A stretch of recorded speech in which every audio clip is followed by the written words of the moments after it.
Hey, Shorty. Mom said to call you. Nurkin, what? What? I'm in the middle of trying to build a battle between my Gundams and my adorable Godzilla led by a princess in, the middle of a jungle that I'm making in my student apartment in Japan. What do you want? How are you doing over there? Look, I mean, at least she's asking, so I don't want to say you don't actually care. Because also, that kind of burns the bridge that might be being made, right? So I'm okay. How are you? You know, Mom spent a whole lot of money to send you to study abroad. You'd better not drop out of college. Can you at least manage that? I mean, look, I see where you're coming from, Nurgam. Of course I can manage something, but it's not... Look, I can manage something, okay? Whatever. Bye, Shorty. See you next year. Bye. Man, it's kind of difficult working with him, but maybe things will turn out better next time, right? As we finish up our dorm garden, and several years later end up moving to our first apartment. So, how do you like your new apartment? It needs more greenery. I can tell that by immediately not seeing greenery everywhere. There's dead plants outside! Let me at them, Farida! It's so great we're neighbors again. We also need to celebrate your first job. Right now? Because I kind of have, plants to take care of? Oh, I have to run to work myself. It's the weekend, but I'll get paid extra for today's hours. And extra cash can't hurt, right? Let's meet up in the evening. I'll bring pizza and bubble tea. Oh, that's so nice. I'll arrange a few flowers for when you come over. I'm on it. Oh, that's so cool. So we ended up being neighbors with her again, and it looks like we have a tiny one-room studio apartment. I can only assume we have a shared, a bathroom somewhere out there. And look, it's Rufus again. Hi, Bubby. So Rufus is once again our kitty, it seems, so I'm glad we're taking care of him. There's broken plant pots scattered around. I don't want those to hurt Rufus. Let's see, so throw away the wilted plants, unpack boxes, throw away the empty boxes. Wow, okay, so can I move my trash can just out here, maybe? Whee! Okay. So things are a little chaotic out here. Also, Rufus, I found your little squeaky mouse toy. There you go, Bubby. So there's empty boxes that we need to toss, kind of scattered around the place. And there's also some plants that didn't make it, unfortunately. So we'll make sure those are out of the way and not hurting anyone, just in case those little shards of who knows what might be in the way. What do we have here? So here's my shoes. I really like tidying this up. I wonder what our first year of our new life is going to be like here. I wonder if we're happy. Did we want to come to wherever we are at?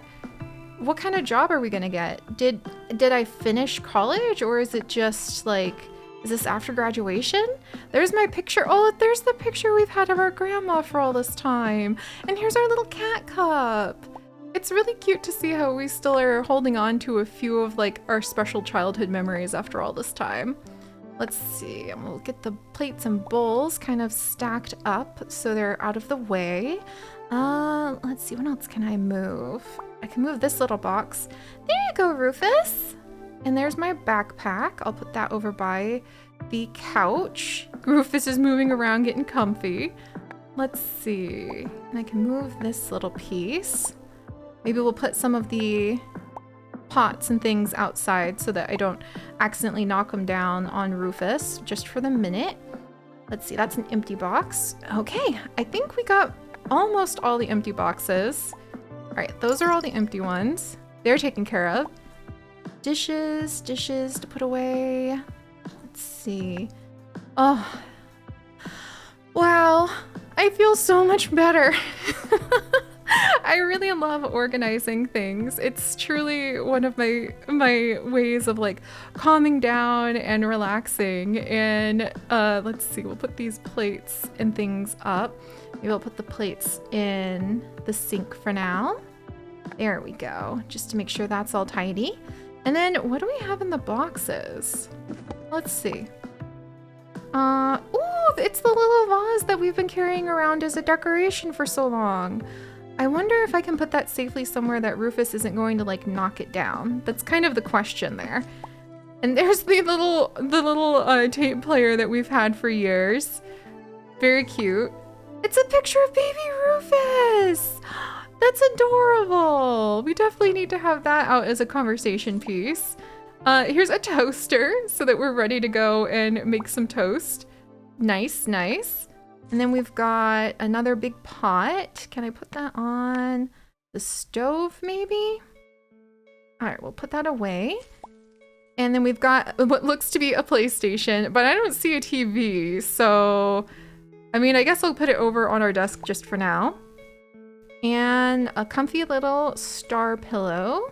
Some more little decorative pillows. Here's one of our little Gundams. I love it. I kind of want to have him. Can I have him do battle? Like ready to fight dust bunnies or something up in the kitchen? Just because I think that'd be hilarious.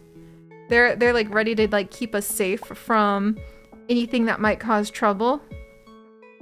And then, hey, a switch. Nice. Is it already that time of life? I guess it must be. Rufus, don't knock over all that stuff, okay? I don't want him to get hurt. Let's see. Maybe I can make a cool pile of books. And with our... I wonder what to do with our... Maybe put this outside? We're playing some music? I don't want to use up precious plant spots that we could actually be like putting plants.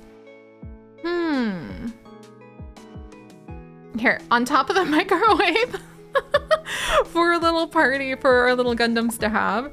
There's our pretty princess that we've got from her adventures. I wonder if she's gonna be able to like hang out with the Godzilla again.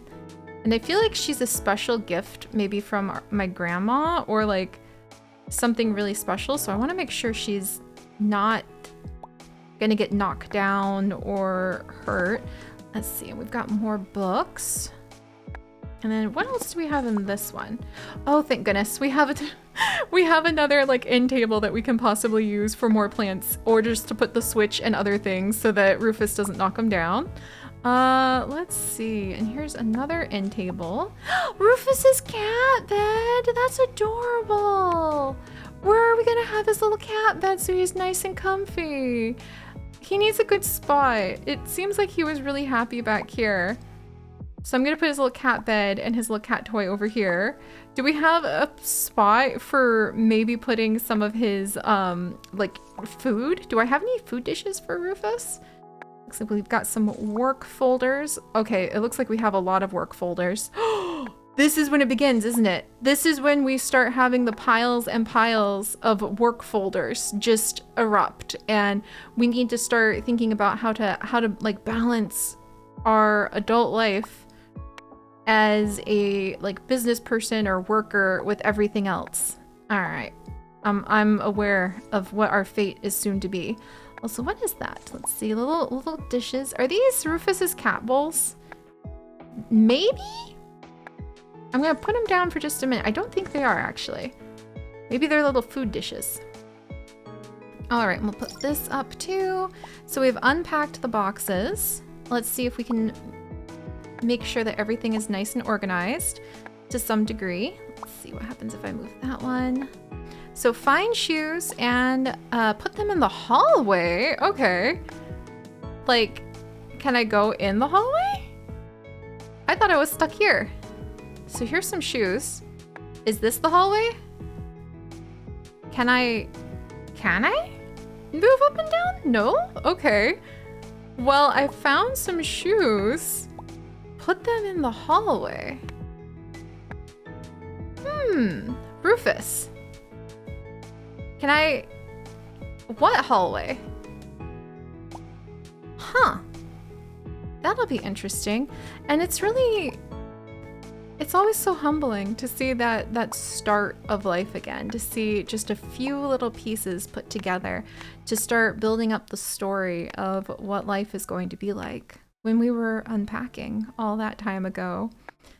it reminded me so much of what it was like when I was on my own and had to just put what I had in my car and cross my fingers and hope for the best way back when I had to leave, finally was able to leave my home of origin, and putting everything together after that. I still have so many of those little mementos, and at the time it felt like I needed to keep those things really, really, really, really close because they were what grounded me and gave me a sense of purpose and identity when I didn't know where I was going to live. I didn't have anywhere to be for a long time. And I'm really glad that as the years went by, things actually did change quite a bit, so that I learned that no, not even I learned, because I think I had to develop the interior world more. I needed to patiently pull pieces of myself in that I knew no matter where I went or what I did would always be with me. And that was really special. It took a long time before I could have no physical thing and still be me. And I think that's normal. I think it's okay to have a little memento or a trinket or something important that you take with you from place to place to place until you've finished making it part of who you are.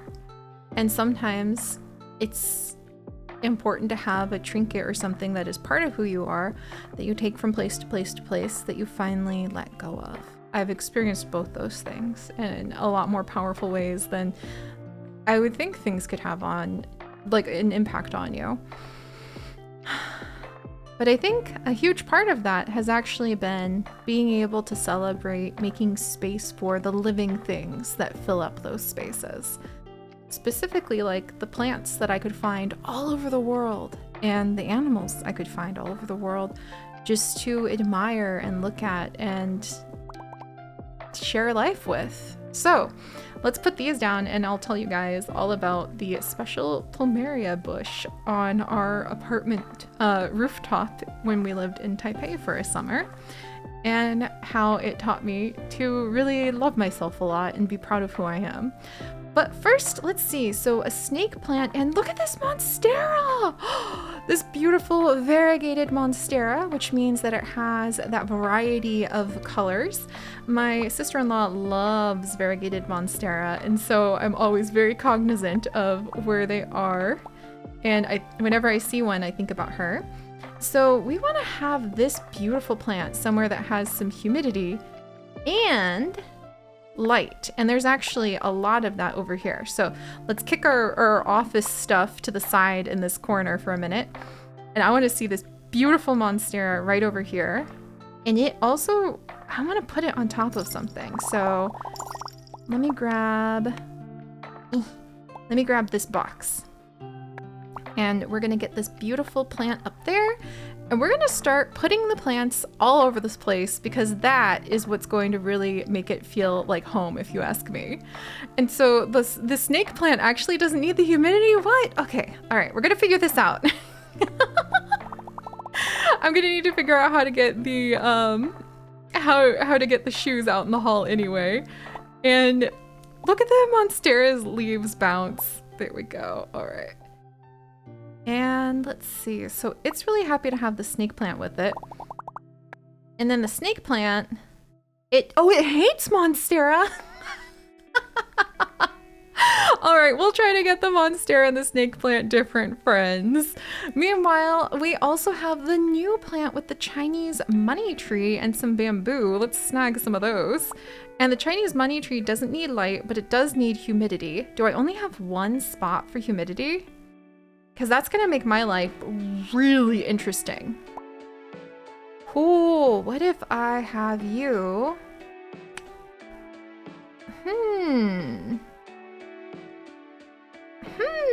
Suddenly, we're gonna get very creative, I think.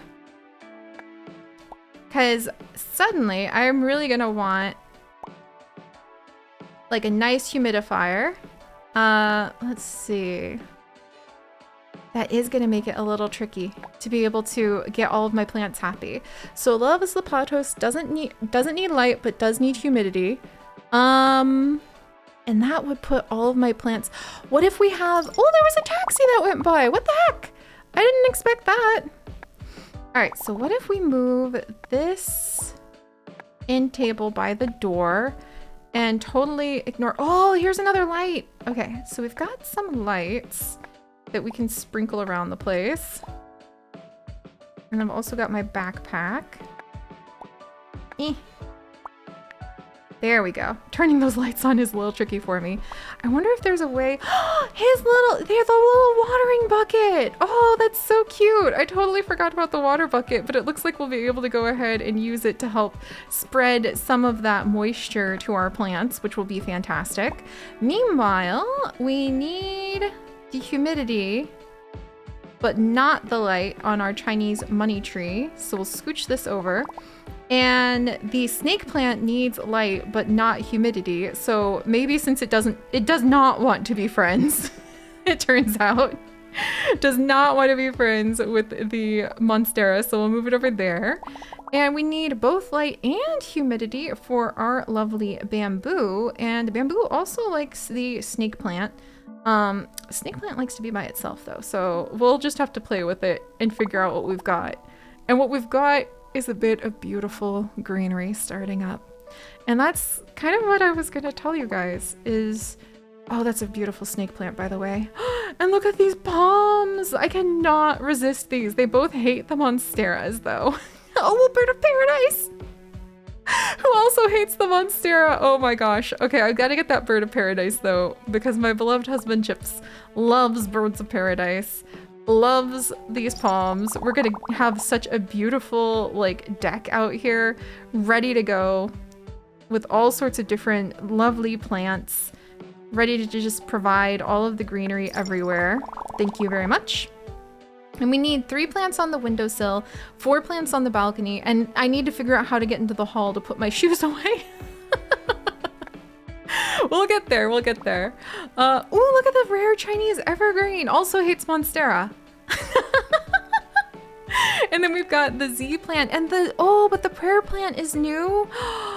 It hates cactuses and succulents, but it likes the Chinese evergreen. All right, we're gonna make this happen. I don't exactly know how, but we're gonna make it happen. Doesn't need light, but does need humidity. I mean, am I gonna just have it like sleep with me? Okay, I think I can get it right next to my bed, next to the switch, and it's not unhappy. But then the prayer plant needs both light and humidity. I think it makes good friends with some of these guys too. So you go there. All right, we're doing it. But what I was going to say is, I read a book called The Power of Now years ago, and there's a lot to be said about Eckhart Tolle and the reframing of like Buddhist philosophy. And the general gist of what I'm trying to get to is that a line in that book changed my life. And that is, on one of the worst days of his life, he looked out the window and realized that the tree outside the window was so beautiful. And that stuck with me forever. Because I was also going through some of the worst days of my life when I read that book. It was suggested to me by accident from somebody I had a crush on, actually. And I have never been able to look at trees the same again. Even in winter when they don't have any leaves or greenery on it, because it hit me, oh yes, no matter what is going on in my life, if I look out the window and see a tree or a plant or a bird, it is beautiful and completely independent and unrelated to whatever like pain or weight or tangle of emotions is inside of me right now. And maybe I can just let go of the immersed like chaos of these emotions and just focus on how beautiful that tree is and celebrate how beautiful that tree is and celebrate how beautiful that flower is. And when you can give yourself, it's like a breath of air, when you can give yourself that moment away from the weight of what's within, to just celebrate something unrelated to you that's beautiful and glorious. And that was the line of the book that stuck with me, and the lesson that has stuck with me my whole life now. That's one of the reasons I love plants, because no matter what, they're beautiful, they're stunning. And so that's one of the ways that I started realizing no matter where I was, there was a plant somewhere outside, a humble dandelion or a beautiful tree, or just to look at a tree and think, how amazing is it that you're just growing there?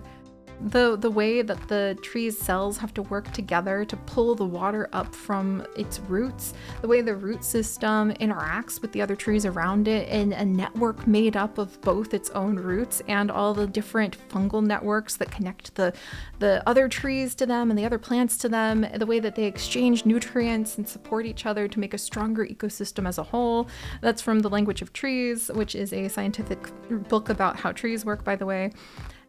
The wonder that you can lose yourself in and the joy of that wonder became as easy for me as looking at the trees outside. And eventually that spread to the flowers and the birds. And the more I learn about them, the more glorious everything becomes. And giving yourself the break to just revel in that beauty for a while is so powerful when you're having a hard time with what's within, or if you just need that mental breath, that deep, it's such a nourishing deep breath just to be able to see something beautiful and completely out of your control that you can just appreciate for a while. Look at the glimmering of the light caught in the sun, and Rufus, of course, cleaning his toe beans. So that's the lesson that looking out the window at the trees taught me, and then eventually the birds. And the more I learned about all those things, the more I fell in love with them. And now we'll go ahead and we'll grab some more plants. Yes, another bird of paradise. Oh, I'd be very happy for that. And how about we go for, how about a Z plant? There we go. Because I want to get this bird of paradise outside too. And we can have just like a fun, full garden of them. And then we just need only light for the Z plants, which are always such good plants. I had quite a few of them when we lived back up in Ann Arbor in Michigan, and they did very good in the house. Let's see. Also, no new plants at the moment, but there are some cute succulents. There's the snake plant that everybody likes, but the snake plant doesn't like everyone else. Everyone hates the monstera. The African violet of the succulent then. Let's see. And the succulent doesn't need light or humidity. So it's like gonna be happiest just inside, hanging out with our little princess plant. We need both light and humidity for the African violet over here though. Oh, and someone's calling us. Hey, it's our mom. Congrats on your first day of work. Who would have thought that it'd be hard for a translator to find a job? Nurgen got a job when he was still in college, but he was a financial major. I'm just gonna stay quiet. Grey Rock effect. And you even studied abroad. Good thing you didn't take that part-time florist job. I told you, work in your field would come up. And you landed at such a good company, they even paid you to relocate. So work hard and don't slack off. Yeah.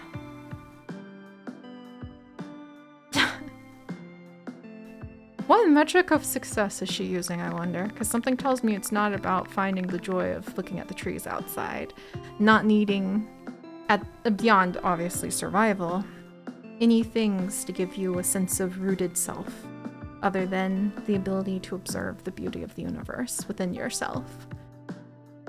It takes a long time to build up to that, and weathering through a lot. But I think a deep rootedness to that, the key, the seed to it, is sometimes just being able to celebrate beauty that has nothing to do with you and doesn't affect you in any way other than giving you the opportunity to celebrate that it exists. And that's kind of the opposite of this sort of success metric mind, isn't it, huh? And call your brother. You never talk anymore. I'm just gonna stay silent again. All right, bye, honey. I'll call you again tomorrow. Oof. Oof. Daily calls like that. Hopefully we'll be able to convince her that our job is keeping us busy, or hopefully we'll be able to find our voice somehow. But sometimes even if you can find your voice that way, it's not like the people are listening to you. Also, I have no idea where the hallway is. We're gonna do our best. Outside, is this my hallway? Like, who knows?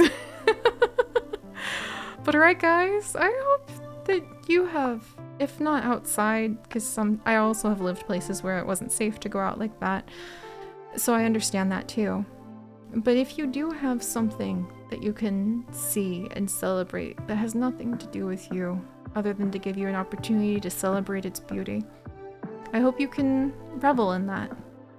And we'll have some fun adding more greenery and more life the way we want it here in Urban Jungle next time. Stay curious, everyone. Bye-bye.